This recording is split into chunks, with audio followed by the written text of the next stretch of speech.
Hello, everybody, and welcome to What's Up with Mo. This is our semi-regular discussion about Missouri politics. Yeah, and the future of the Show Me State. So I am Joe Zahn. And as Peter has already pointed out to me off camera, I am dressed down today because I am some guy sharing without a tie. house. Some guy without a tie. And I'm sharing a house with a bunch of sick people, which is why, which kind of feels like the country a little bit right now. It does. And this is Peter Meredith. Hey, Peter Meredith, former state rep here in the Missouri House, termed out and now just some guy that is paying attention to politics in Missouri. Sound right? Yeah. So let's talk about Missouri politics. What do you say? What's going on, Joe? What's up with Mo? Well, I will say this is a show about Missouri politics, but we simply can't ignore everything that's going on at the federal level because it does impact everyday folks here in Missouri. So we're going to start with my favorite topic, corruption.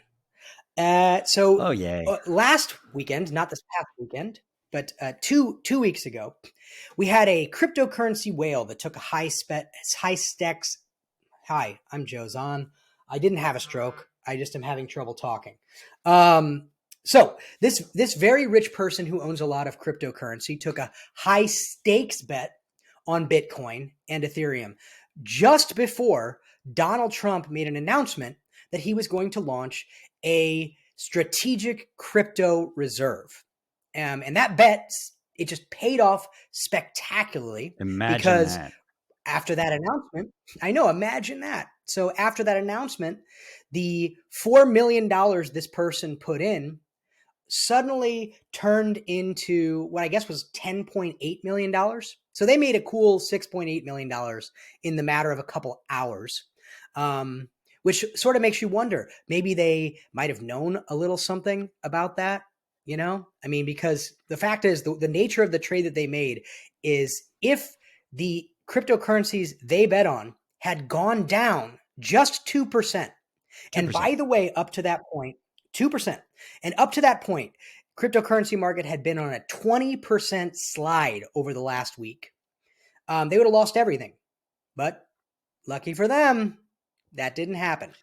Because, so, of what course, do you think, Pete? With crypto, you can do this leverage betting, right? Which allows you to borrow money, but your money is the money at risk, but you also get the reward if it works out, right? So we have this completely unregulated, essentially, crypto market where people can confidentially basically make bets on what they think the crypto is going to do based on its value in an incredibly volatile market. And guess what? When you have somebody with a very loud platform and podium and a lot of power, able to manipulate that market with one tweet, he can just tell his buddies, hey, today's the day to invest or today's the day to sell, and make them a killing in a matter of minutes. And of course, he wants to make sure we continue to deregulate and make sure that crypto is completely unregulated for this industry to thrive, right?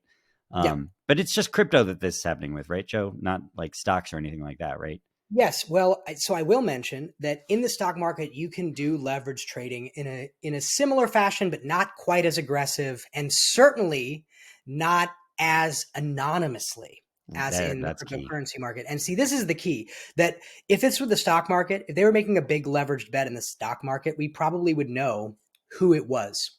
In the cryptocurrency market, it could have been Donald Trump himself for all we know, right? Like there is that anonymity unless a major government institution is willing to investigate that, which kind of my gut tells me isn't going to happen. But it does seem to be happening in the actual markets, the standard stock markets as well. Because what you may have noticed is that Trump sort of is on this ride where he announces tariffs, the stock market tanks, then he pulls back on his pronouncement that he's going to do tariffs, and the stock market rises again. And how many times did he go back and forth just this last week alone between those two positions? Yeah, he's gone back like 4 times. It was daily. Mm-hmm. Yeah. So I will say, though, I don't think that's the only aspect of this that is pretty shady. It seems to me that they've already told us what their plan is. I mean, just this past weekend, Trump was interviewed by Fox News, and he specifically would not say that a recession was not going to happen, right? Which he's And always said before he was elected, right? which he's On always said, day one, we would have an economic boom yep, like nothing this country has ever seen. It's the golden age, right? that's And right. from day one, we're just going to see growth and growth and growth. And I think he tweeted several years back that, you know, if the stock market falls 1,000 points in one day, the president should be impeached immediately. And of course, it's dropped to what, 4,000 since he took office. Is that right? Points. Yeah, yeah. But of course, that doesn't apply now because he wants to tank the economy. Yeah. Yeah. Well, it's interesting. I mean, if you think about like Elon Musk as an example, before the election, even specifically said that, hey, with all of the cuts to government jobs and to government agencies that we are planning on doing and the tariffs, we can expect some short-term pain. So they've been saying this, right? And I think that being able But to who feels that pain, Joe? well, Do that's they feel that pain? I mean, how'd they do in the recession? Do you know? yes, that's a really interesting point, Peter, because How'd they do during COVID? yes, that's right. Because the fact is, the math is simple. For billionaires, they are impacted less by inflation and recessions because they still have lots of wealth. They still have capital on the sidelines that during a time of recession, they can consolidate more wealth because man, when assets are depressed, in other words, for example, when the housing market goes down, the people that do the best in that kind of market are the ones that have the money to buy the houses whose prices just went down, right? So if you're depressing these assets on purpose and then have capital ready to be buy it allocated, all. Yeah. you can buy it all. And that's what we've seen happen. We saw that Run it happen. into the ground so you can buy it cheap. But all the better if the whole way down, they can make ups and downs on the way down. And they can short sell when they know it's about to fall. And they can invest when they know it's about to rise on the way down and make a killing the whole ride down, which means the actual regular people invested in that market are actually taking all of the hit of that as the money is getting sucked out of them and going into those sophisticated billionaire investors and people with inside information. Yeah. Yeah, Corruption that's at its right. finest, Joe. Corruption at its finest. And it sort of leads me to the next question that I have, which is, are we Russian now? Oh, Because it seems like we're developing a real an strong oligarchy. and we're developing captured markets where the dear leader has the ability to make them rise and fall based on his whims and to help himself and his buddies. And we also now have decided that we are going to pause all aid for Ukraine. In fact, our junior senator has gone out and essentially said that, hey, man, if you support Ukraine, you're not on the side of America, right? Yeah, I believe he said, you're either with Zelensky or you're with America. And, you know, I thought America was with Zelensky. We certainly have been. We helped him get into power in the first place.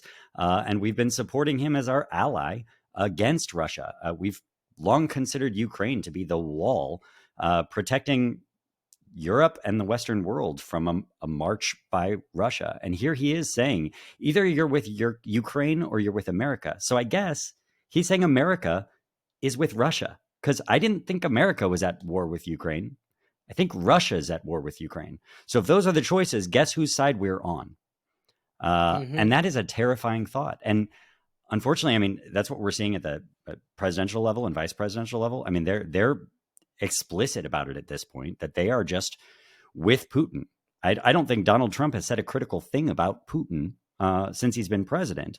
Meanwhile, he's calling Zelensky a dictator, withdrawing all aid, and Republicans who used to be all for supporting our ally Ukraine are just falling in line and saying, yep, we agree with you. Our governor, also here in Missouri, put out a statement saying the same thing, essentially, that today we stand with our strong president against this evil Ukraine. What in the world dystopian alternate reality are we living in all of a sudden here in America?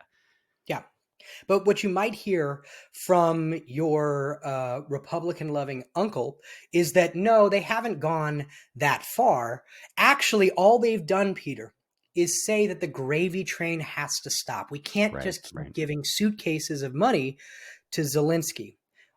Now, what that tends to ignore is that, first of all, what they're doing, but second of all, that we don't send suitcases of money to Zelensky. In fact, what Right. we do is we buy weapons from US companies and then send it over. So we stimulate the US economy and then we send Yeah. Now, don't get me wrong. I'm not a big fan of the war machine, right? I don't love this, but if there were ever a situation where we know we need to help defend our NATO and Western allies from a dramatic expansion of authoritarianism across the globe, this is the war. I mean, we have to make sure we talk here right now. Republicans especially like to talk about secure borders, right? And borders have to mean something. Well, guess whose borders they're letting just fall to shreds here? Ukraine, a Yep. nation where they were invaded by Russia. And we're saying, well, I guess, oh, well, maybe just give up some of that land, give up some of those borders. And we're not gonna stand by and help. I mean, so much for alliances, so much for a coalition of countries that will stand with each other to protect each other's borders. Except what you do have, and this kind of goes even to the point that I'm making about weapons manufacturers in the US. What you do have is you do have a coalition of countries, and they're in Europe. And right now, they have basically said, okay, well, we're going to have to go forward without the US backing. So what's happening? You have countries like Germany who are starting up their own war machine again in earnest. You have countries that are doing their best that The have. arms race is back. That's right. The arms race is back. And if you think that's a good thing, if Well, you think it's a good thing for everybody, I mean, are we really? Here's my question to you, Peter. With everything going on, right? What I think a lot of people point to the way this whole thing started for Ukraine is that they gave there you up go. their Yep. nuclear weapons. Yep. Okay. That's where I was And going. then now what happened was they were supposed to get protection from everybody else, from Russia specifically, by agreeing to do that. And Right. that's not what's happened. So do we Essentially, you really? give up your nukes and we will help you protect your borders and your country from attack from a bigger nation that wants to You bully got you. it. Now, how many leaders have we heard around the country, or around the world rather, say they need to keep their nuclear weapons or they need to develop nuclear weapons in order to protect themselves from invasion? And we've said, no, no, no, no. We want to reduce the number of nuclear weapons in the world. We want to demilitarize and reduce the risk of nuclear warfare going forward. So, what country is now going to believe us when we say, no, no, you don't need nukes to defend yourself? Because guess what? Russia, I assure you, they would not have invaded Ukraine if they thought there was a risk of nuclear weapons coming back on them, right? Absolutely. That wouldn't have happened. Everybody knows that. And they only gave up those nukes, like you said, because of assurances from the rest of the world that they would be protected. Yeah. Here we are saying, well, our promises aren't good for anything. And guess what? Every other country hears, man, we sure need our nukes again. Yeah. And so it's not just an arms race; it's a nuclear arms race, and that is, I mean, that's as terrifying as it gets for the sake of the globe. Yeah, you want to talk about national foreign policy, or international foreign policy rather, affecting us here at home. This is going to have just as a potential impact that's just as big as tariffs increasing your price of whatever you buy at the grocery store. Okay, it's you may not feel it today, but if the world goes This is toward climate change big. Yeah, this is climate change big. existential This is threat.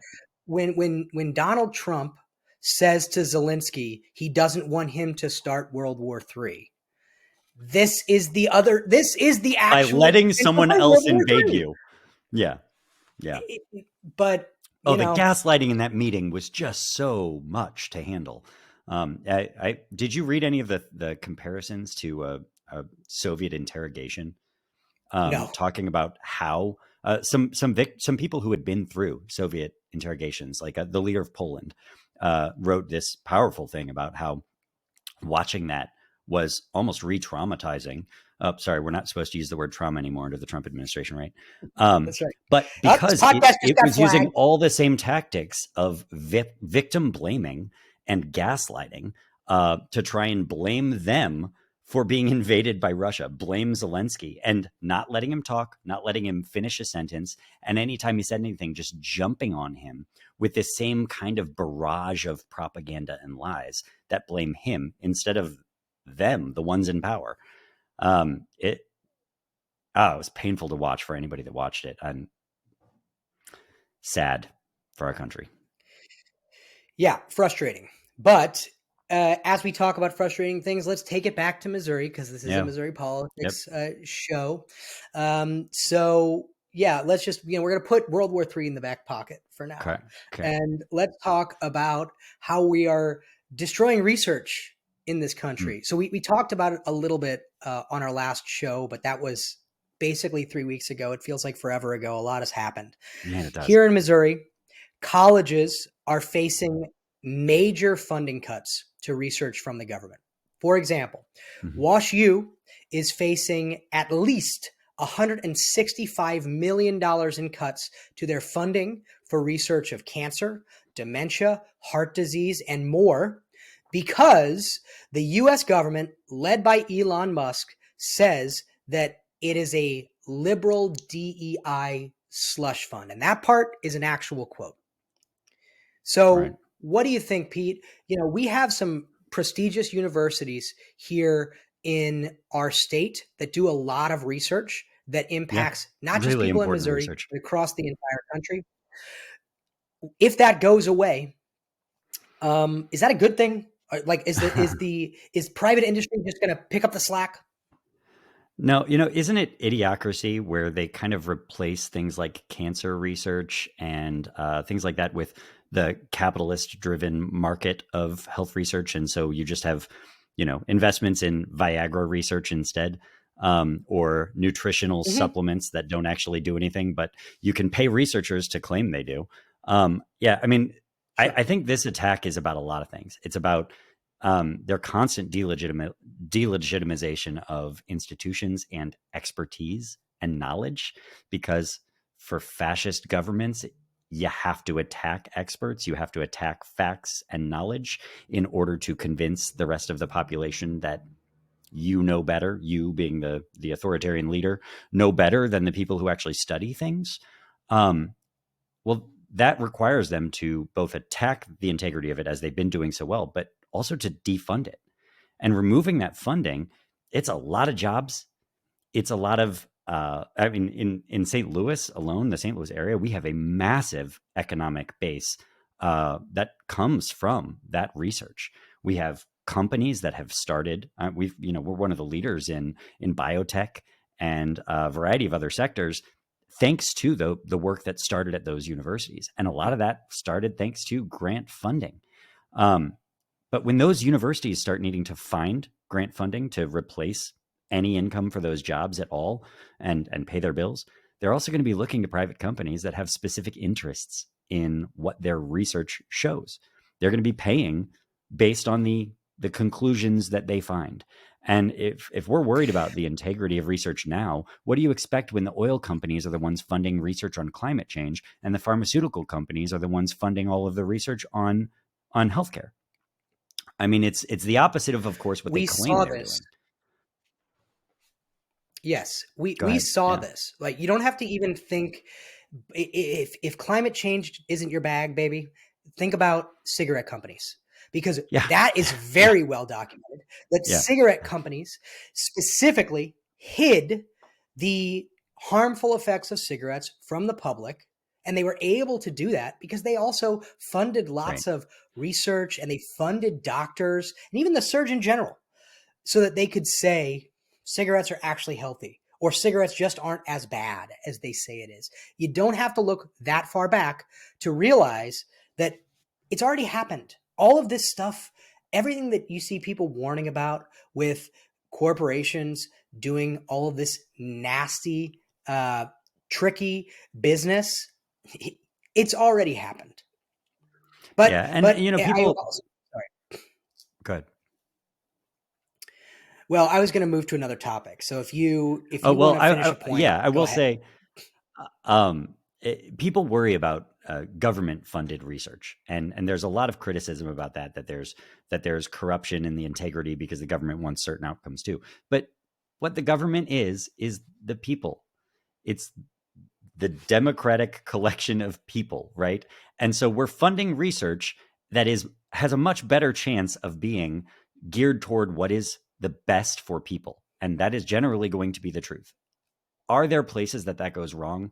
Sure, but I promise you it is far more reliable than when you are accountable to shareholders and profit. When you're accountable to shareholders and profit for specific industries, that is an agenda. That is a true agenda, not an agenda that is the people. And that is why it's been so important that for Yes. so much of our last 100 years, we've been funding research, whether that's health research or scientific research, even things like NASA, not through private enterprise, but through the government, by the people. That's how we actually grow science in the way with the most integrity it can have. Yep. Yep. At the end of the day, the profit motive sometimes matches up very beautifully with public good, sometimes, but Absolutely. also a lot of times it doesn't. Yeah. And another example of that case is private education versus public education. And another grant that just went on the chopping block is specifically, let's talk about St. Louis University. So there is a program that helps to train Missouri teachers. Basically, if teachers agree to teach in a disadvantaged school, so that's inner city, rural, poorly funded, the grant covers the cost of their extra college credits, right? Hmm. And as part of this cut, $600 million was cut for programs like this out of the Department of Education because the Trump administration DEI. said, that's right. They said they are Yeah. divisive. It's divisive ideology that includes anti-racism, critical race theory, and diversity, equity, and inclusion. As Now, we've talked about, you, Joe, equity includes making sure that people have access regardless of where they live, right? And right now, yep, we know we have a shortage of teachers, healthcare professionals, a variety of things, especially in poor rural areas. And programs like that are specifically designed to try and make sure that we have people qualified who are willing to go work and are supported in those areas, because that's about equity. And that is what is under attack. And they're going to put it under the guise of all of these culture war fights about race. But the reality is, rural communities are going to be hurt among the worst of all of this. but I mean, I know you and I often bring up how this impacts rural communities, and rightfully so, because we're from Missouri and we sure. have a lot of rural communities in Missouri.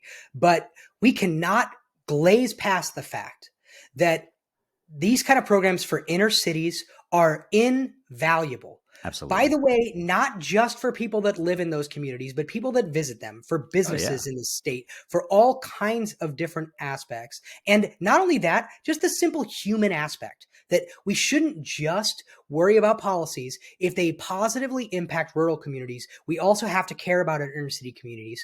And stuff like this, programs like this that are designed to, again, yes, hit For the multiple same communities. reason, Joe, for the Of same course, reason, it's equity. And we should care about equity. We should care about all yes, of our kids in for Missouri and across the everyone. country having access to good teachers, to good Yes. healthcare.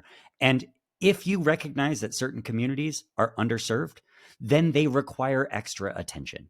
Yep. That is not an attack on equality. It is trying to create a world of equality, where Correct. everybody has equal access to opportunity and care and all of the things. And that applies just as truly in urban areas as in rural areas. And right now, that is all under attack. And government sometimes doesn't do it right. Oh, of But course. there is no profit Usually doesn't. motive. I mean, I will even acknowledge that, but it's Sure. doing it better than anybody else.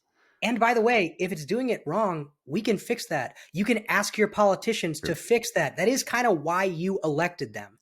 But the other point that I was going to make is that there is no profit motive to fix Right. these kind of problems, really.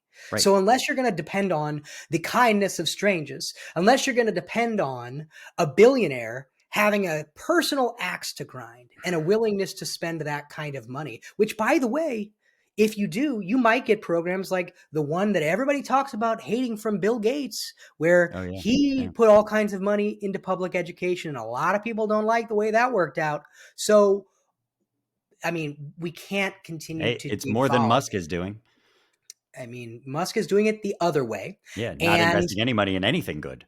and to the fact that Musk is cutting all kinds of stuff, Republicans here in Missouri even are now starting to have to deal with the chickens that are coming home to roost, as they say. So Republicans have started doing town halls. Many of them have stopped doing in-person town halls, like our dear Bob Onder here in St. Louis, because they are getting some heat from Yeah. folks.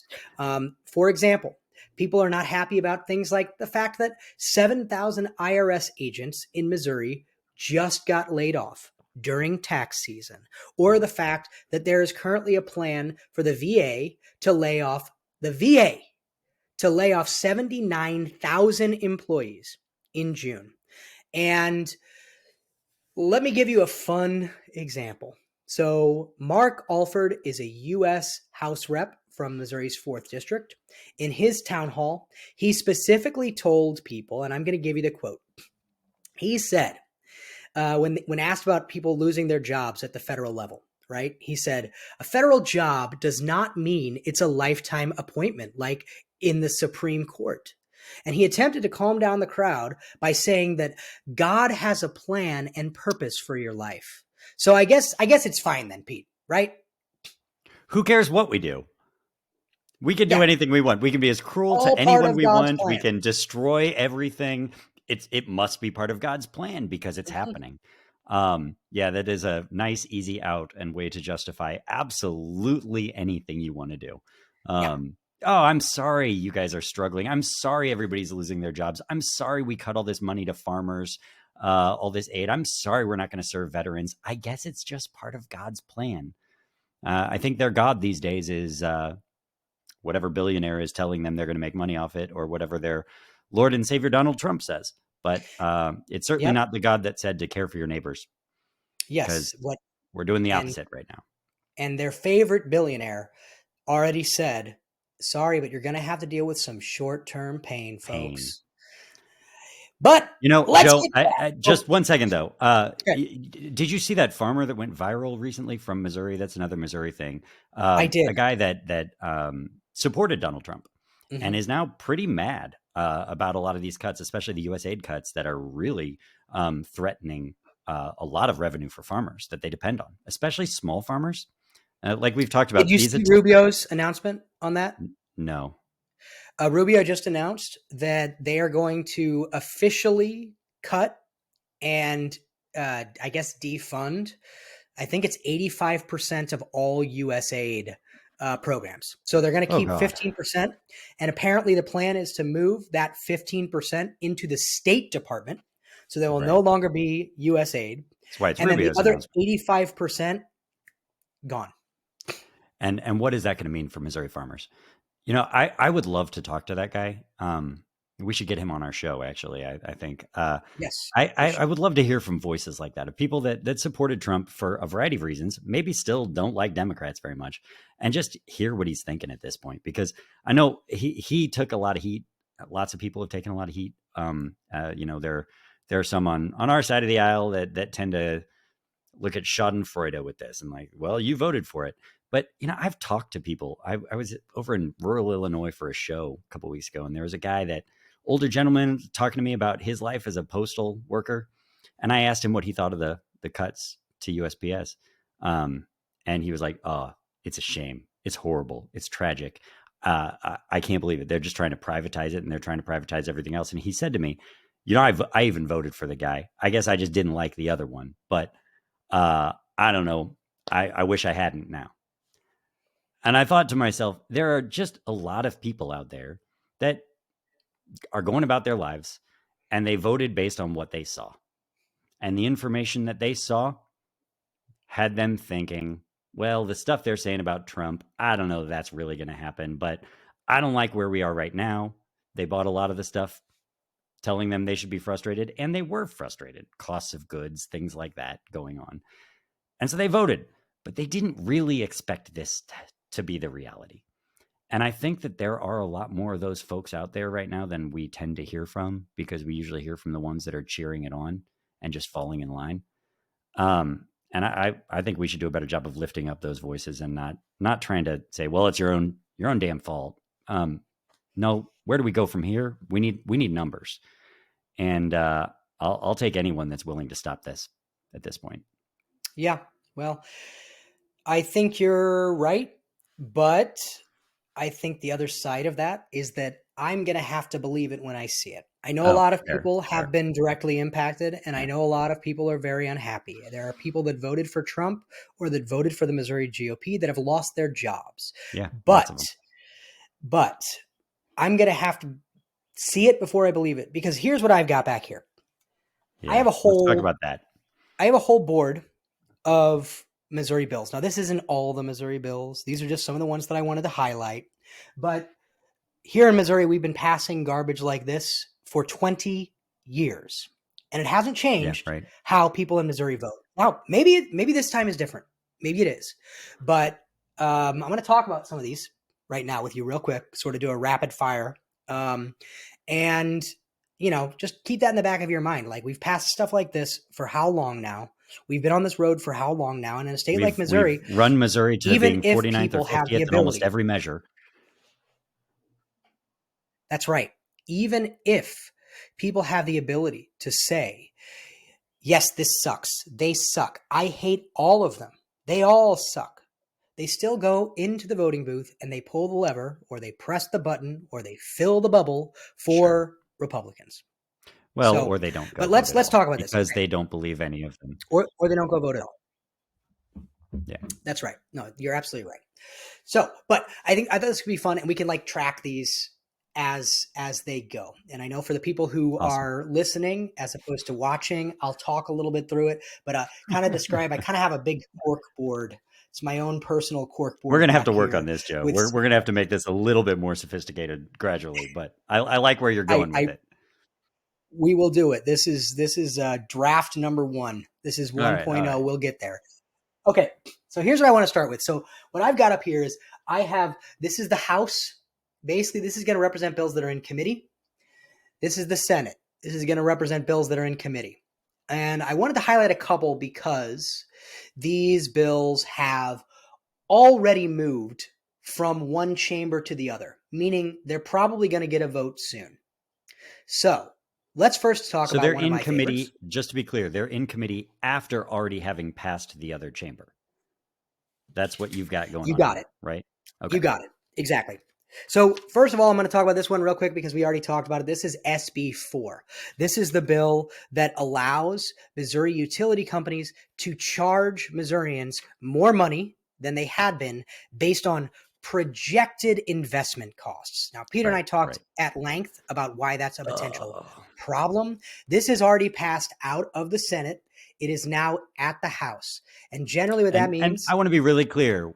Nobody disagrees with the statement that this bill will mean higher costs for consumers across Missouri on their utility bills. It will mean higher utility bills, period. Everyone agrees. Yes, there may be some jobs that come out of that, and maybe some more investment in infrastructure, but it's all predicted and projected as opposed to things they've actually done, and they want to charge us more for that. Yep. And it's already passed out of the Senate into the House. It's in committee in the House now. It's going to get a vote. Just be prepared for that. And since it already passed out of the Senate, this one is going to pass. That's my bet. Yeah. This is going to pass. And it's a Kehoe priority since, he had a lot of support from the utility companies, the for-profit utility companies, helping him get elected in the first place. And he wants to reward them with more profit from you and me. You bet. You bet. They're going to cut taxes, but they're going to raise all of our costs everywhere else. I've got another fun one here.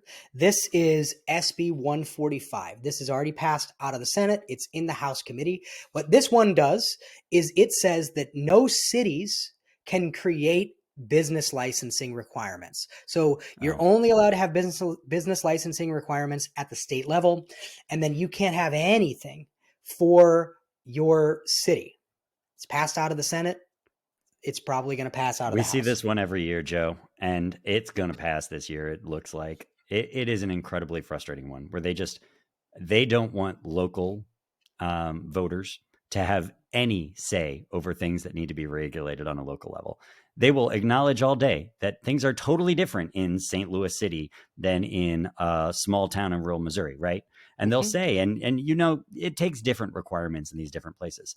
But then as soon as St. Louis City tries to actually put in place different requirements because we face different challenges, we have different kinds of density, different kinds of problems, well, no, we don't want you to do that because that's just going to get in the way of businesses from outside your jurisdiction that want to work there. So we're just going to take away all those regulations. Yep. Good luck. Let's go with another one. This is SB 67. This has already passed out of the Senate and it has already passed out of committee in the House. It's going to get a vote on the floor very soon. This one creates a situation, I guess it renews a previous tax, but also broadens it, a tax exemption rather, which will say no taxes, no income taxes on the sale of farmland or the leasing of farmland to, well, Peter and I just went through this. It's Yeah, new we just talked about this farmers. one right before this show. Yeah. Yes, it's new farmers, but it's also, I guess, even like family members out until the fourth Yeah. cousin. So this is the kind of bill that when I open it up, I am just desperate to still be on the House floor and able to ask the bill sponsor about some of the language in here because so often I would bet they don't even know it. But this has the definition of farm owner and the definition of taxpayer is changed. Of Yes, course, the definition of taxpayer, Joe, is changed so that it can be corporations that receive this exemption too, not just correct. like an individual that owns a family farm. That's how this was designed before. It was for individuals with family farms, and now it's for corporations that own farms. Imagine that. Out of Um, state billionaires that own uh, tons of farmland. Imagine Surprise, that. Maybe out surprise. of country, Joe. We'll see. Maybe out of country. Because remember, it's these same guys that made it where China was able to buy all of that farmland in Missouri because they passed a bill that even the Democratic governor tried to veto and they overturned it. Um, but it also changes. So in this is for when you're selling or leasing farmland to what they call a beginning farmer. Well, that might be one definition is that they can be in their first 10 years of farming, or they can have been approved for a beginning farmer loan, or they have a farming operation that the Department of Agriculture determined to be new production. Or, Joe, this is the weirdest one. They are a qualified family member. Well, a qualified family member defined in here doesn't even say anything about them being new to farming, anything Right. about beginning farmer, even though this is part of the definition of a beginning farmer. It literally just says they have to be related within the fourth degree to the person that they are purchasing or leasing it from. So now, if you just lease your farmland to a cousin and maybe they even lease theirs back to you to farm on, you are going to now have your income from that exempt from tax. Yep. Yeah. Ooh, excuse me. And yeah, I mean, the other point here is that what Peter is describing is a major loophole in the legislation. And what folks that you might hear talk about this or GOP legislators might talk about it and say, well, yeah, but that's not how it's intended. But that doesn't matter because, Intended by whom? Because somebody wrote this. well, sure, of course. Well, yeah, probably it's probably intended that way by the people that actually wrote the Uh-huh. bill, which are Uh-huh.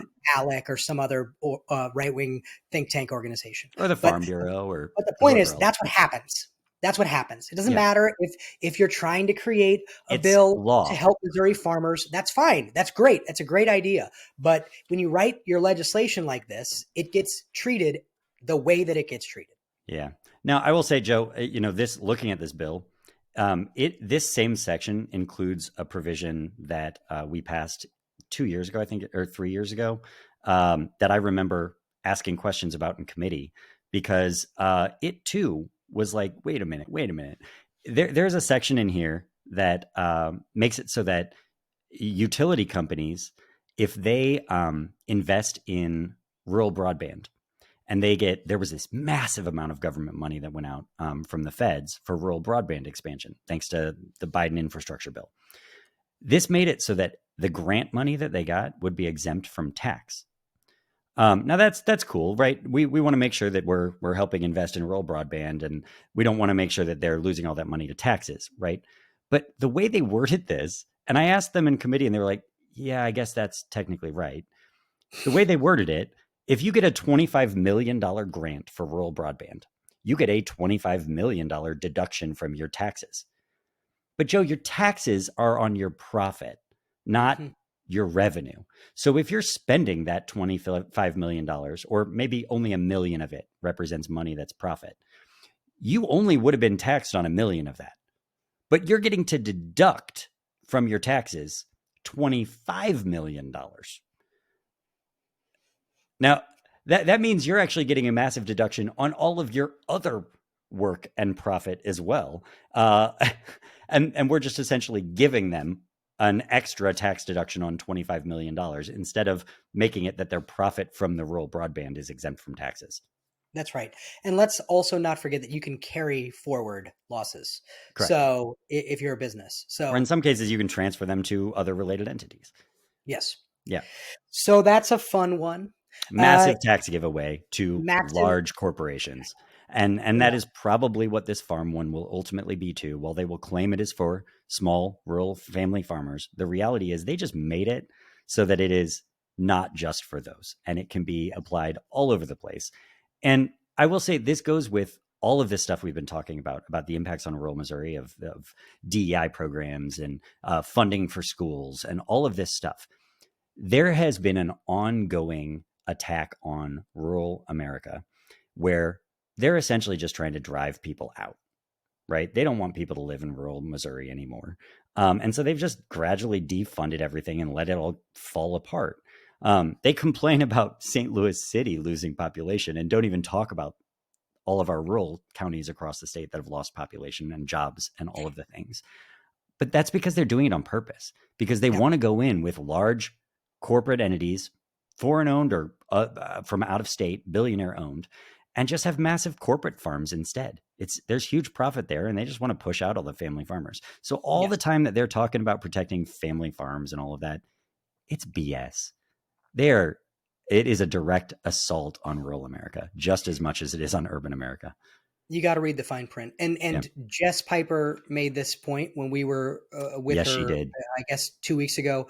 And she said, we have to remember that not all rural communities are farmers. In fact, most of them aren't. Most of the people that live there are not farmers, actually. Yeah. So we're talking about educators, we're talking about healthcare professionals, we're talking about people that run stores and shops and all the other things that happen in every community. Yeah. That being rural doesn't mean you're a farmer.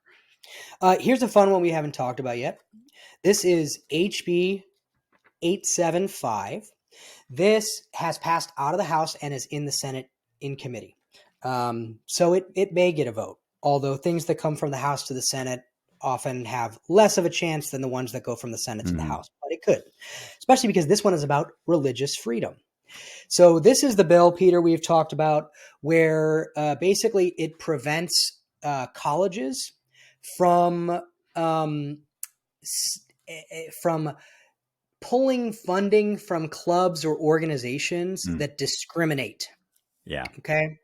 So if you, in the legislation, if you hold a sincere religious belief, for example, that you don't think that Black people should be allowed in your club, the college or to go to college, or to go to college. You actually have a position that you don't think Black people should be able to go to your school. And that may include some messaging that sounds a lot like intimidation from folks that apply to your school or want to stay at your school. But it's a sincere religious belief, Joe. Yeah. But you would get access to taxpayer funded resources from the university for your meetings and your events. Yep. I Right. mean, we talk a lot. We're going to talk about it later, but we talk about people who are so worried and upset about pro-Palestinian protesters Mm-hmm. and saying that they're anti-Semitic. Wouldn't a law like this protect outright anti-Semitism? It would. It would Okay, if it's a I'm just sincere checking. religious belief. I mean, look, Joe, the KKK called itself a Christian organization from its beginnings, right? Mhm. Um, if you want to have a KKK club at the university, right now the university gets to say no. Your policies discriminate, and they are against our discrimination policies on campus. Um, this would make it where no, actually, you get to have that club. And by the way, you actually can have that club at a university Yeah. now. The Yep. universities do protect free speech. You're allowed to have the club. You just don't get to use resources from the college or university for Correct. the club because you don't get to use resources paid for by all of us to discriminate. Hmm. That's a pretty common sense policy to me. And however, if you are a white supremacist, you might disagree. And unfortunately, we have a lot of those in power right now. You said it, not me. I'm going to get back to taxes.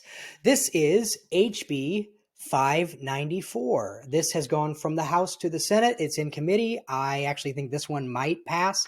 This is the no tax on capital gains in Oh. the state. You mean like the money that you make from your stock market investments when you're using inside information to play the ups and downs of the stocks or of Bitcoin, That's correct. of cryptocurrency? If you make a fortune off crypto, now you won't have to pay taxes on it either. That's right. Oh wow. That's Yeah. right. So while we're looting and destroying our economy and funneling money into the wealthiest folks or those with inside information, we're also going to make them exempt from paying taxes on that gain. Yep. Great Yep. policy. Great policy. And, And it's not also to, going to mean less revenue for schools that are already the lowest funded in the country, less money yeah. for higher ed, which has seen cuts all of the last 20 years as well. Great. You can probably speak to this better than I can because I know you've had these fights before. But the other thing that I'd like to point out, because oftentimes what the GOP will say is this is how we bring new investment into the state. If we reduce, they also say this about income tax.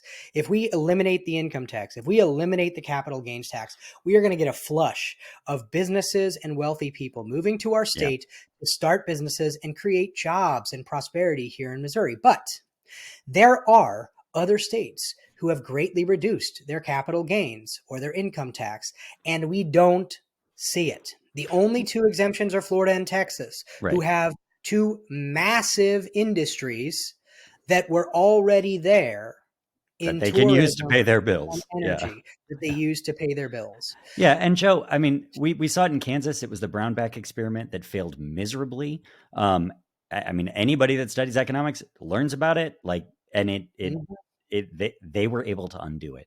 In Missouri, we've already gone past that point of passing these cuts, and they want to do even more of them now. And it's the same billionaires, the Sinkfelds and others, the Laffer, the guy of the Laffer curve. They're the same people pushing this stuff here in Missouri, and they just can't show any evidence that it would help our economy. Missouri already has the lowest corporate tax of any of our neighbors in the region, and it has not helped us grow. We've had tax cuts and the income tax cuts for the last 15 years over and over and over again. And instead of growing, our GDP has done worse than all of our neighbors. Yeah. Our population has done worse as well. Nobody's flocking here. They Yeah. want to go to companies want to go to a state where they have a strong workforce that has access to resources like good public parks, good public schools, good An highway systems, educated an workforce. educated workforce, but also a place where their workers want to live. Sure. And if you're cutting all of the revenue for the state that is needed to pay for those things, you're not going to have a place that workers want to live. And I'll add, there are also a lot of companies that don't want to go to a place where their workers aren't going to feel welcome. And if you've got any workers that are in the LGBTQ community or who are minorities of any kind, Missouri is not exactly a welcoming environment thanks to our legislature continuing to pass bills saying that it's A-okay to discriminate against people here in Missouri. It sure doesn't feel that way for a lot of people. And I will also just point out that Missouri already has reduced our capital gains tax. It's already one of the lowest in the entire country. And if you really want to talk about the numbers, we can certainly provide numbers and get more in depth with this. But the last point that I'll make is that there are other states that are the opposite side of the spectrum, right? People always point to Texas and Florida, but who, oh, by the way, have capital gains tax. They just don't have income tax, just so we're clear. But there are states that have much higher capital gains tax, like New York City, like California, that are doing much better economically. Yeah. Now, you might be able to point to other things that you don't like about those states. That's fine. Sure. But economically, those states are engines in this country and across the world. But corporations don't want to move there because the taxes are so high. Corporations don't want to move there, except apparently they just somehow keep doing it.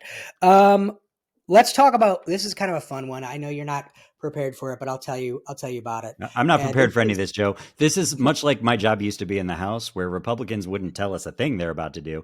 And I just wait and see what pops up. And I feel like that's what I get to do with you here too. Perfect. So I just found this one this morning because it just happened last week. This is HB 225. This just passed out of the House. It's in the Senate committee. This is interesting. This would allow cops to ask for help from other law enforcement agencies, even outside of the state. And now this is sort of the fun little kind of candy sprinkle on the top. It also allows for cops to be able to track speeding and give you tickets, but not in a cop car. So you don't have to be in a cop car. You don't have to have lights. You don't have to have any indication that you're in a cop car, and you can clock someone speeding. Now, to actually pull them over, let's give some credit where it's due. To pull them over, you do have to have lights and stuff that is in the bill. But to basically follow them for traffic violations and, like I said, clock them for whatever the traffic violation is, you don't have to be in a marked car. I just thought that was interesting. So I thought it is interesting. I will say that's one parts of that we've talked about before. And sometimes those mutual aid agreements are actually a good thing, but you got to leave that up to the individual communities to work out themselves. It can be risky to do it at a state level and just impose it where you have police able to do that without the support of their communities. But sometimes police do need to seek help from outside. And so it's important to have that mutual aid agreement. I will also say that we passed, there was a bill last year, and I bet this might be in this too, where it was also making police exempt from things like they could speed as much as they wanted without their lights on, if they're following somebody. And they were saying, well, they want to be able to follow them. Do you understand? Like, I did not want to be a person that voted to say that police could speed without their lights on, because they're going to kill a pedestrian or run into a car at some point, and it's going to be because they were flying and trying to be secretive about it. Yep. No, that's what the lights are for, to make sure that people know, hey, there's a car flying down that's going to be violating rules, right? Without that, I mean, you're opening the door to all kinds of risk. I suspect this is similar. Yep. So we've already gone over quite a few, but there are two more that I just want to talk about really quick, because these are already passed out of Senate committee and they've already passed out of the House. So this is first HB 495. That's the police takeover of St. Louis. That's about to get a vote. That's already going toward third read. That already passed perfection. Got through a long filibuster. In fact, they did get some compromises on that, Joe. I don't know if you're familiar with that yet. They took out the language changing the rioting laws that we've talked about a good bit, actually. I did see that. That is a slight improvement, but I think it's important that we recognize that's still tipping their hand of what they want this for. They want control of the police so they can use the police to institute and implement and enforce their ideological views on the world. And on St. Louis City, where if the boss of the police are the people of St. Louis City, well, the people of St. Louis City are going to have a lower tolerance for cracking down unjustly on protesters just because the state doesn't like the view of the protesters. Yeah. And right Which now is they, something we're going to talk about. So yeah. hold on to that. Oh, all Hold right, on all to right, all it. right, all We're right. going to get to it Well, because that's how I would like to end us to have that we're going conversation. back to the state takeover. We're not going back to state takeover. Listen, here's the thing. Let's not forget, Peter. We did a whole show. I know, I We spent know. a All right, lot all of right, all time right, all right. on the state takeover. I'm If sorry, you Joe, really but want to at a hear, time with rising fascism and authoritarianism actively taking place right now, yes, this bill scares me more than anything else out I here. get it. I The get it, idea and that they want to we're take over the police forces of more progressive cities in order to, I mean, that is how you institute a fascist authoritarian society and a police state. And I am terrified of that. and you crack down on protests, which Right. may have been taken out of this bill, but it's something that's happening at a federal level, which we're going to talk about. And lastly, another one that we already spent a long time talking about on another episode. Please go back and watch the other ones if you haven't. This is HB 742. This is the no DEI in Missouri government. Again, we've also talked just on this show Yeah. about the dangers of basically what is it, like control effing DEI and DEI words, and then just Well, and it ham-fistedly really is just the destroying words. programs. Like they don't even really define it in these bills. They just Right. say anything related to diversity, equity, and inclusion. And then it includes all these things that are ors. So if it Yeah. has any one of them, then they say, oh, that's gone, which means basically we can't do anything that's trying to help people. That's right. Well, and the other problem, I mean, this is why I know you always, and why I also harp on poorly defined broad bills, because what it does is it allows legally for folks in the Missouri government, or even unelected folks in the Missouri government, to just apply these laws however they see fit. You're seeing it right now with Yeah. Doge. We've talked about all of the words, the simple words like the word woman, that if it's in a research paper, it flags your research paper to prevent it from getting funded unless you provide a bunch of additional context.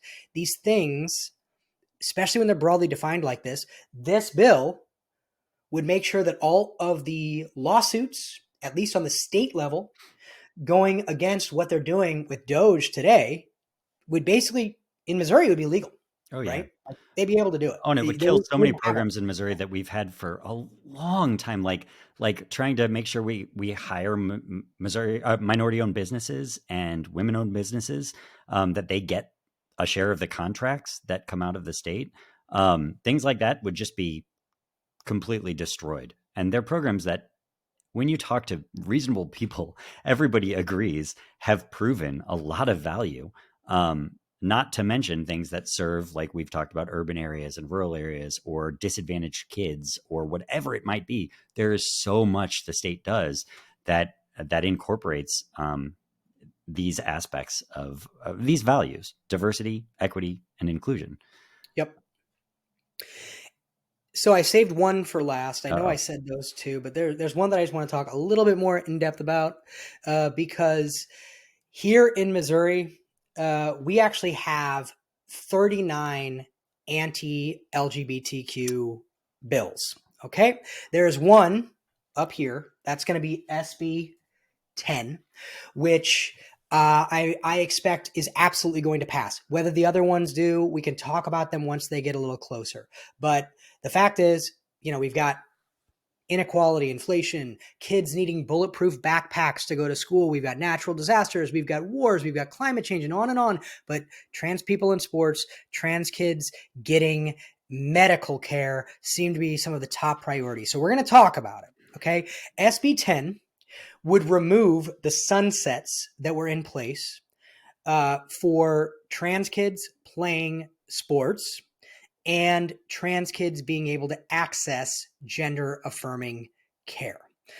So, outside of talking specifically about the bill, I'm going to ask you some questions, Peter, because I know you've been through this debate, backwards and forwards for Year years. after year. Yeah.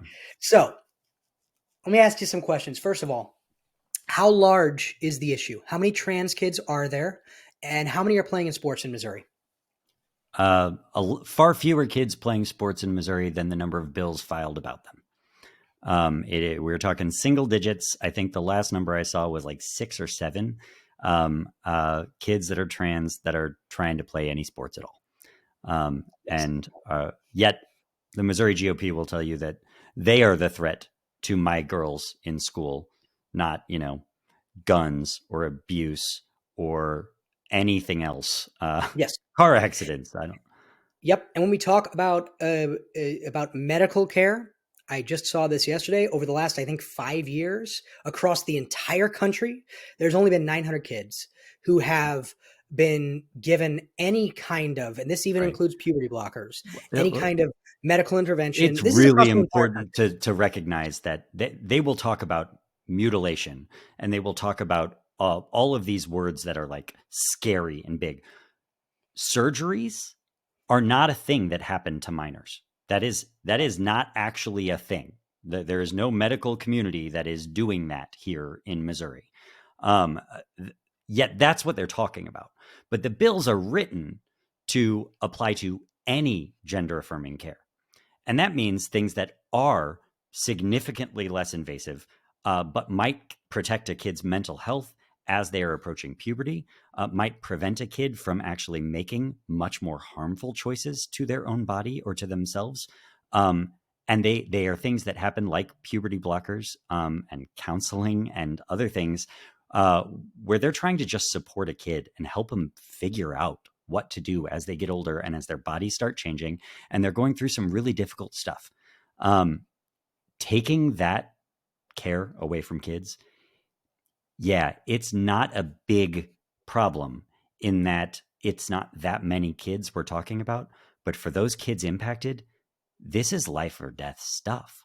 And not letting them or their parents or their doctors be able to have the difficult conversations and the long treatment plans and make decisions about what's best for them is so deeply hurtful and disrespectful. I mean, talk about a government overreach into the most private, complicated decision you can imagine. That's this. I can't tell you the number of parents we heard testify in committees. We should do a whole show on this and bring some of them on, honestly. But Yeah, we should. parents that talked about how they went into this journey with their kid believing that the idea of being trans was a myth. They were not open to their kid identifying differently than what they saw them as when they were born. And these are kids that didn't even have necessarily more complicated genetic or physical things that are ambiguous, but more what the GOP is talking about here.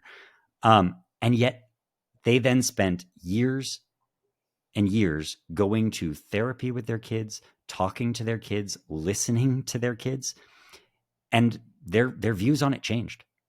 And they found they loved their kid even more, and their kid loved themselves even more. And when they started to be able to be who they said all along they were. And look, it's complicated, but if you're not going to listen to the people that are actually going through it, what are you doing?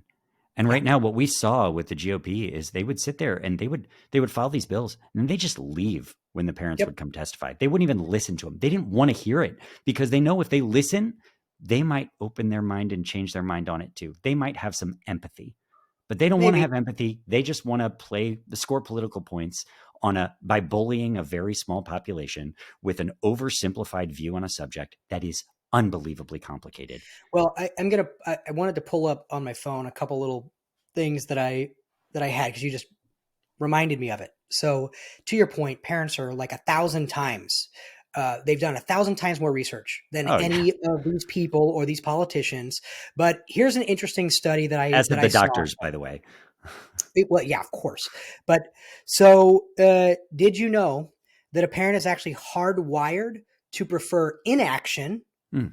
versus action when it comes to their child's healthcare? So there was a 2013 study that found this is framed around vaccines, but it can be, instructive on other things. So when a vaccine is framed as action for the parent, they will do nothing unless it is shown by the doctor that it's 2 times more dangerous Wow. to get the vaccine than not get the vaccine. So I mean, you think about that, right? I Like, can relate you to know, that instinct. I can. Yeah, I've experienced it so parents as a are parent. Yeah. hardwired to not want to do I don't like medical going to intervention doctors. I for don't their like going to kids. doctors for myself or my kids. Every time my kid has a seizure that gets really concerning, we have the toughest time deciding whether the ER is the place to go or not. And our default position is not to. Even and I have to really see that risk. I get it. It's hard. Yeah, it just it doesn't make a whole lot of sense to me. But and to your point, we should get somebody on the show, and we can do Yeah, something people much that know more more in than you and depth. I. You know, we want to do some interviews as well, so Yeah, we can talk to some people that really are experts in things like this. But yeah, one of the last things I wanted to mention, because I also want to talk about a couple others. So when it comes to sports specifically, so I know that we just saw, I think the NCAA now has said they're going to enact similar regulations to what have been called for on trans kids at the college level. But even without these bills, I mean, sports hasn't been the wild, wild west, right? right. Like we've had rules, haven't we, Yeah, Peter? Like yeah. even the Missouri, even in Missouri State. Because all of the sports have regulating entities that are run by professionals in that sport who are trying to do what is best for everybody in that sport. Right. I mean, that's been true here in Missouri, right? We have entities who are spending a lot of time trying to figure out how to handle the very few kids that fall in an unusual gray area. Because look, I get the gut reaction that most people have, like, well, we have separated sports by gender. So they need to be separated by gender based on your biology. Mm-hmm. But what people then don't seem to want to accept is that biology is also complicated. Right. And figuring out what makes somebody biologically female or biologically male is not as easy as we might have been taught in, sophomore year of high school biology class. Yeah, Uh, well, it's as simple as when they you've had this conversation with people before. It's as simple as when people are like, "Oh no, it's chromosomes. It's XX and XY," but then they right. completely ignore the fact that it's not just XX and No, XY. there are a There's whole lot a of bunch of variations on different. that. Mhm. I had the floor leader, well, now Speaker of the House. He and I debated him on the floor once about this. And a clip went viral at the end of it where I talked about how first they came for the trans kids. But earlier in that conversation, what I was trying to talk to him about was exactly this, and he acknowledged it in the whole conversation that, well, actually, yeah, just saying what you are biologically born with actually leaves out a whole chunk of people that don't fit easily in that category, who Mhm. we might be actually passing a law to make it where somebody who is very, very clearly presenting as male with all of the advantages of a male body, so to speak, if you want to use advantages as the word in sports, athletic advantages or whatever, the higher testosterone, things like that. Those might be a person that was born presenting physically female. And now we're telling them they have to play sports on the female side, is what like the bill in Missouri did. Because Mhm. it leaves out, and the reality is it's over 1% of the population. It's actually about the same percentage of the population that has red hair, by the way, that has some kind of ambiguity in their gender, And by the way, biological. you're not even talking about trans people, right? You're just talking about people with genetic anomalies in chromosomes, Oh right? no, no, no, not just genetic. Okay. There are a variety of clinical cases that we're talking about here, but Okay. people that would fall in the category of trans in the conversation of sports and gender Got it. identity. Okay. And the reality is there's a whole list of syndromes and genetic differences that are presented because, of course, human beings are a wide variety of people, Mhm. and trying to simplify that into a black and white either or just leaves out a bunch of kids. Yep. Now, what the sports organizations have been trying to do is look at the specifics of their sport, the specifics of their age group that they govern, the specifics of all these different things, and say, okay, in what cases does a person qualify physically to play on which in which category of league, right? Because they recognize there is a gray area we have to work through. They're not always going to get it right, just to be clear, because we're learning a lot as we go. But they're trying to do what's best for everybody competing, including the kids that fall in that 1-something% of the population, and make sure that they get an opportunity to play too. Because what is sports supposed to be about? Yeah. Giving all of these kids an opportunity to compete, to challenge themselves, to challenge each other. That's what it's about. As soon as we start making it about, one of the reps that sponsored the bill last year, I asked her what it's about, and she said it's about winning. And I said, isn't it about this opportunity? She insisted, doubled down. No, it's about winning. And they're taking away the ability for girls to win. And I'm going, first of all, where in Missouri has that happened? But Right. But second of all, what about that other kid's opportunity to compete as well? Even if you think it's about winning, shouldn't all the kids have the opportunity to compete in the place that is most appropriate for them? Once you take that away and just start, focusing on, honestly, they're just focusing on a soundbite and ignorance to appeal to a base. And it's that simple. But I do want to also talk about where this is going, right? Because we said this is the one that I think is most likely to pass. Yeah. At least for now. There may be others coming. But do you remember bathroom bans? Bathroom bans have made a comeback. We have at least two that I've identified. That's going to be HB 542 and SB 212. These are both bans on trans people using the bathrooms of their choice. And a couple things that I just want to mention. And I do want to get to one other topic before we call it quits, but I do want to, I think this is important. So there's never been some magic barrier for people getting into bathrooms. There's never been. We don't have security standing outside the door. Yes. There's never been some checking somebody's security. Pants or genetics. That's right. Like if predators wanted to go into bathrooms, into ladies' restrooms, because that's what they always talk about. Right now, the only thing is the word on a door. Right. It has never been some magic barrier, and it hasn't happened yet. We also have laws. That is definitely not one of the higher risk places for abuse of women. Right. There are many other environments, including sports teams and coaches, where there is a much greater risk statistically and history of abuse of women. This is not where their threat is.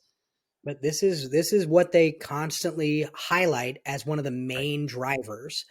And so to me, it really just seems like it's the full weight of the state being brought down to exclude a tiny portion of people. Absolutely right. From activities. And this is the same in sports. This is the same with these bathrooms, requiring them to have extra paperwork than the average person, or to get, I don't know, how do you even enforce these bans? Have their, have them inspected before they're able to go to the bathroom, or give their birth certificate, or what about, anyway, Joe, the number of times I have heard people say that the left is obsessed with gender and identity. And I'm going, wait a minute. The left is saying government stay out of it. And the right, they've got how many bills filed in Missouri that would literally require like adults to be inspecting children's genitalia and medical records to decide whether or not they are male or female. I mean, that is what obsessed with little kids' gender looks like.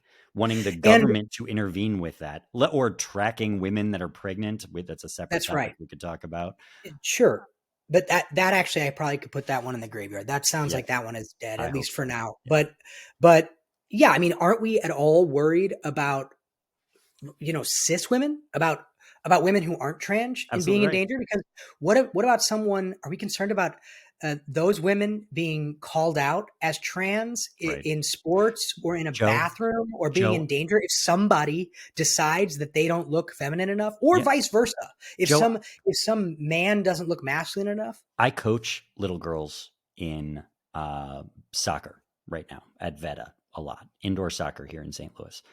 And one of the coaches and some of the parents of a team a year younger than the one I coach came up to me after a game recently, very upset because the team they played against, which was also a Christian school, a Catholic school team that was playing there. The parents were loudly criticizing their star player, who's a little girl with a short haircut who outplayed everybody on the other team. She dominated. They won like 7-1 or something like that. And they were the whole time teasing, well, they shouldn't be allowed to have a boy play with them. They shouldn't be allowed to have a boy. And all of No this, way. saying it loudly enough that this girl could hear it as well. And unfortunately, this culture war fight has made that kind of thing, that kind of bullying, completely almost normal and accepted and tolerable. When you're right, Joe, it's not just about kids that are even trans. It's about a cis girl here who's getting bullied for being good at sports. Yeah. I mean, it's painful how this is affecting children in all of these areas, let alone kids that are actually trans and feel like they've got a microscope on them, or highlighting them as some kind of pariah in society. When really, shouldn't we just be lifting them up and loving them for who they are and Yes. helping them thrive and be friends with their friends and do all the things that kids do, instead of being stressed about what are grown-ups saying I am? Yeah. I mean, obviously we should create rules and regulations around people's safety in sports. Absolutely. Sure. But you know what? We'll leave it to the actual organizations that understand that. How to do that in a Because, way that is fair to everyone, welcoming to everyone, and yeah, supports everyone. And yes. that's actually evidence-based. I mean, this is not to say, Yeah. like, the two of us here are not arguing for a kid on HGH to be able to play against, on a girls' team and injure people. Like, obviously Sure. not. But but for simple rules around this, it's a simple ask. I mean, and we talked about this when this passed way back when. But if I got a thumbs up on my computer all of a sudden. If they had offered some sort of reasonable rules and regulations on the around this, maybe ones that followed what the Missouri High School Sports Organization already had in place, which basically required kids to be so far along Yeah. in their in their transition to basically be tested Mhm. for certain types of drugs, then you probably would have been able to get an actual Oh, consensus honestly, and yeah. I mean, bipartisan support of a bill like that. well, arguably. I mean, I think the reality is it doesn't need to be a bill. It doesn't need to be the government doing it. It would be Yes, one yes, thing if the totally government was agree with instructing organizations, that. like Yes, Misha, to go forward with promulgating rules that are fair sure. and supportive of everyone. Yeah, we would fully support that. Yep. But the reality is, Republicans don't want a bill that has consensus because they want to use this issue to divide people. They want to be able to say, look at all these Democrats that want to support boys playing against girls in sports, because that is the political message that is useful to them. And again, I'm sorry, but this is fascism 101 too, where you start with a target group that is a small minority of the population that most people don't know. Even if they know somebody who falls in that group, they may not know they fall in that group. And so it Mhm. makes them an easy villain to rile people up and be scared about and treat as other, to dehumanize. The problem is, and not just I shouldn't say the problem is, what we know about fascism is they expand that group bigger and bigger and bigger. That's why we say first they came for the trans kids, first they came for the Jews, whatever it might be. The fact is, they're not just coming for that small minority. That they're coming for Wow. a lot more than that. Yeah, you're absolutely right. And you know what, Peter? I don't think you could have teed up my last Uh oh, topic for us to talk about any better. what you Listen, got? so this is the last one I want to talk about, and as we talk about fascism and that fun aspect of our current U.S. government, there's a national story that just came out which is a pretty important one. So I now I maybe I mispronounced, but I'm going to go with it anyway. So Mahmoud Oh, Khalil is a legal resident. He's a green card holder here in the U.S. And he's a recent graduate of Columbia University. He took part in a protest last year, which asked the university to divest from Israeli investments over their treatment of the Palestinian people, right? You know, the small matter of leveling all of their hospitals and universities and murdering all those little kids, right. that kind of thing. Well, ICE, under direction from the executive branch, arrested Mahmoud at his home. They threatened his pregnant wife, and they're keeping him at an unknown location while they prepare to deport him, apparently.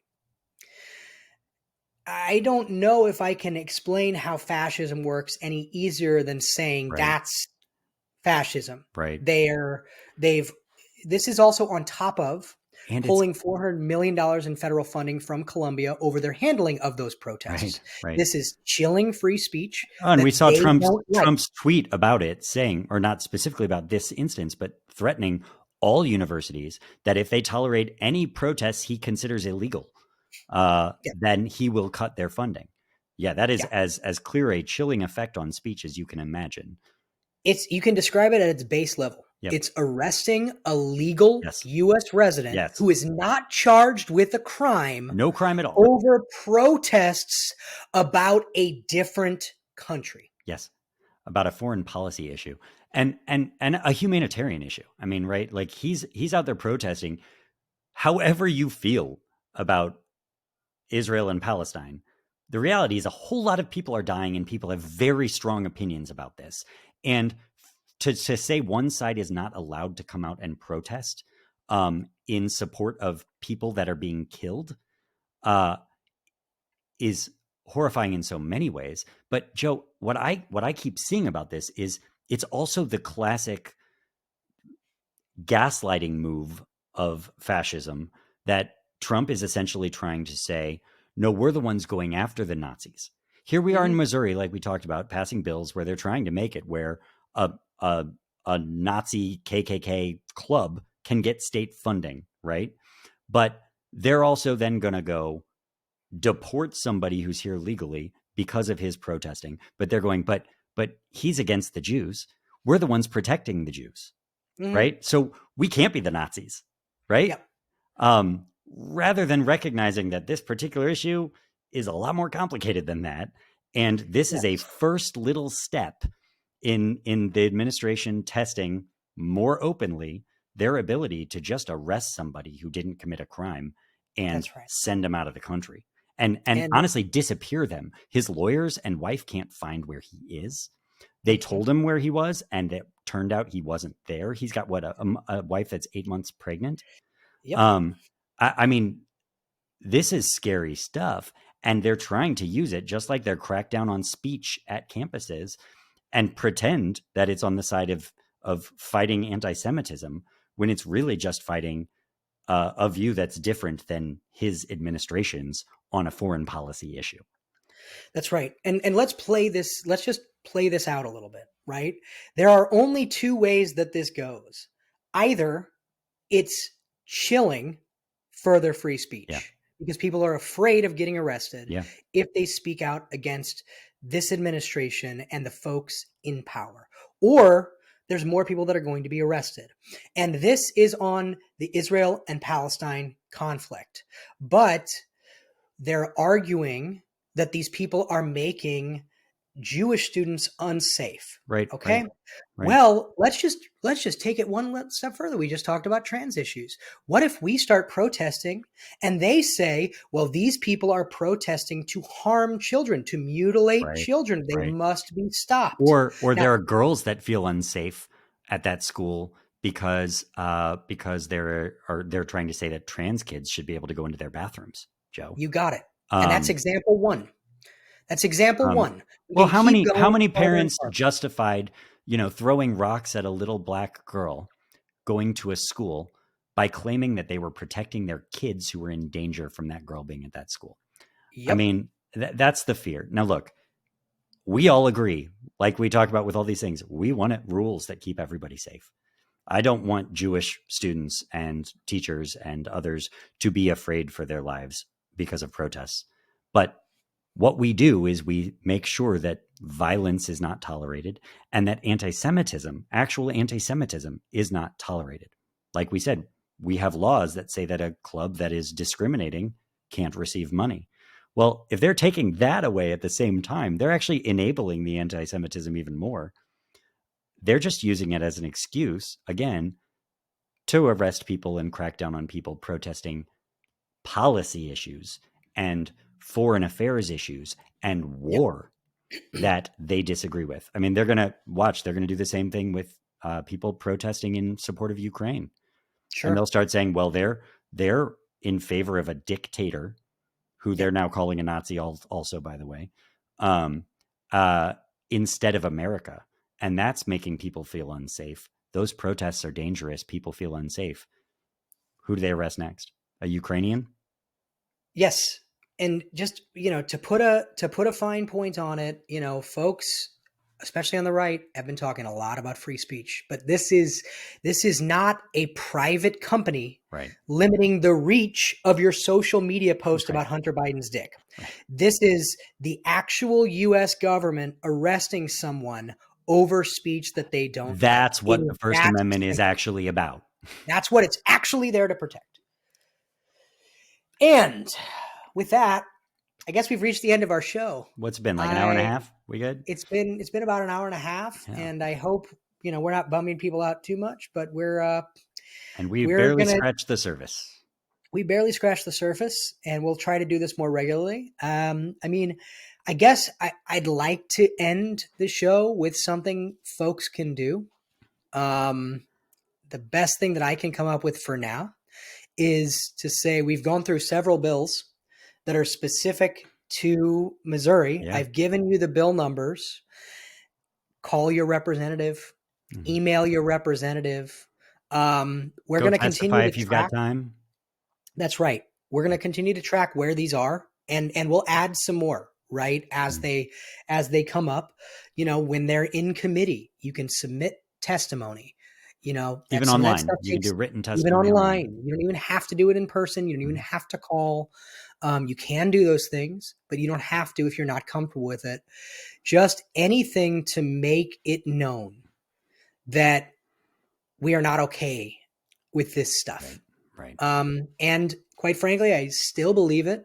I think the biggest impact you can have is at the local level. I think the biggest impact you can have is at the state level. So I'd say you start there. But that's what I got, at least for what that's worth. Yeah, people ask all the time what we can actually do right now, and I wish I had some magic bullet and more optimism, honestly. But I would say it's the things that we always talk about, right? There are a bunch of guns, gas, and whiskey. Right? All right, maybe buy not the guns, things you always gas, talk about. and whiskey, and prepare your bunker. Prepping is one thing, but I still think that there is a fight to be had to try and prevent this from going so far that it's irreversible. And I have to believe that still, and that means right now supporting the groups, the advocacy groups, and the institutions that are actually fighting back against this agenda with lawsuits mostly, and they're winning a lot of them. There have been a lot of big wins.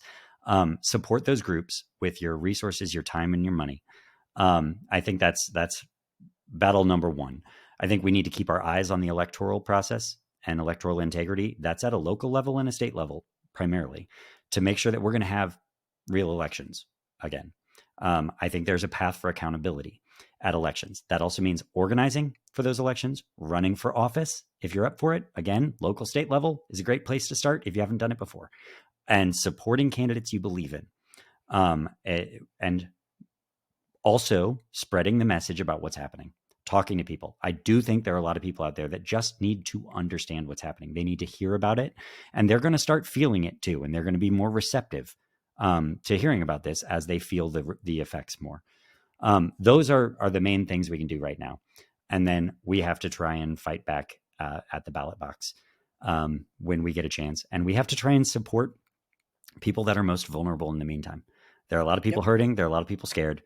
If you aren't one of them, help the people that are around you that are. If you are hurting and scared, which a lot of you probably are, also take care of yourself, please.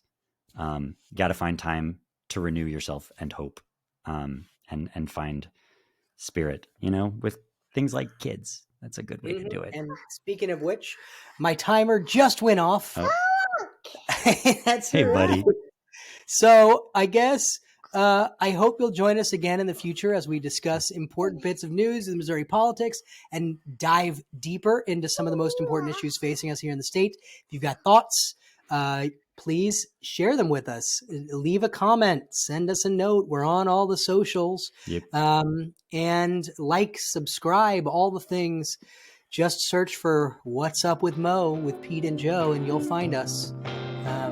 Other than that, we'll talk to you soon. See y'all soon. Take care.